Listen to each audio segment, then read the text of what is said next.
Ball State University began the year with what has become a traditional biannual academic festival, UniverCity '92. This was the third UniverCity celebration, and the theme this year was Touching Home. The festival featured several prominent speakers, including the former envoy to the Archbishop of Canterbury and Middle East hostage negotiator Terry Waite. It was Waite's first major appearance in the U.S. since his release as a hostage. UniverCity '92 also honored the 25th anniversary of Ball State's educational and cultural exchange with Yungnam University in Korea.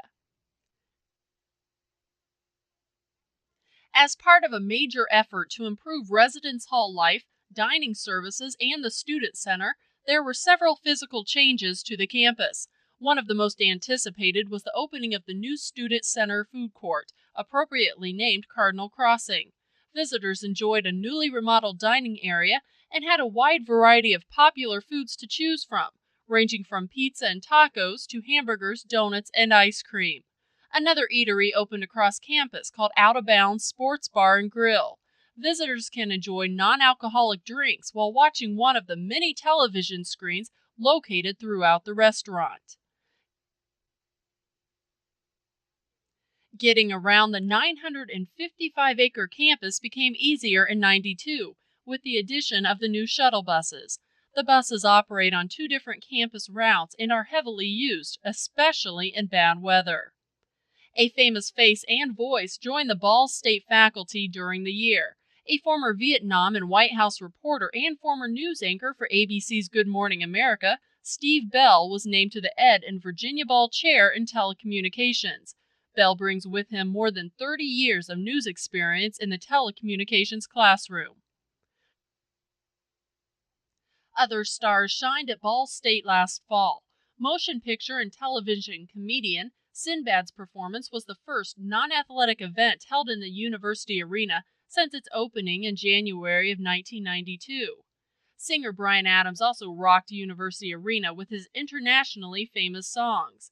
Adams' road crew prepared for the show by working throughout the day setting up his elaborate stage and light show. Cardinal athletes were also busy during the year. For the first time, the women's field hockey team earned a bid to the NCAA tournament. The squad's victory over Syracuse helped get them to the tournament, but the team couldn't get past top-rated Iowa in the second round. The men's basketball team had another impressive year. Ball State students and other Cardinal fans were able to watch their teams on television during the NCAA tournament. The team fought hard but lost to top seed in the Midwest Division, Kansas.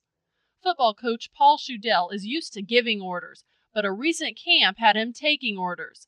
Shudell took part in a 3-day Army ROTC camp at Fort Knox, Kentucky. The Army designed the camp to bridge the gap between ROTC cadets and university officials. President Bush was re-elected in a mock election. The Ball State Student Association may have been wrong about the actual outcome, but their mock election helped students realize the importance of voting. After raising $44.1 million in 5 years, Ball State's first comprehensive capital campaign, Wings for the Future, came to an end. Among the accomplishments brought by the Wings campaign were academic chairs, distinguished professors, scholarships and fellowships, the university arena, and endowments for the art museum, library, and a teaching laboratory. The number of Ball State alumni reached 100,000 in 1992. The class of '38 showed their appreciation to the university by funding a new gateway to the campus. The structure at the corner of Tillotson and University welcomes visitors to Ball State. Ball State's commitment to quality in the classroom has been extended to quality in the computer labs. At universities across the country, the average student-to-computer ratio is 45:1. At Ball State, the ratio is less than 20 students to every computer. The commitment to international programs was also evident by the Center for International Programs' move into a newly remodeled facility that will better house their growing operation. The year ended with a party as Ball State kicked off its 75th anniversary celebration with an old-fashioned ice cream social and band concert on the terrace.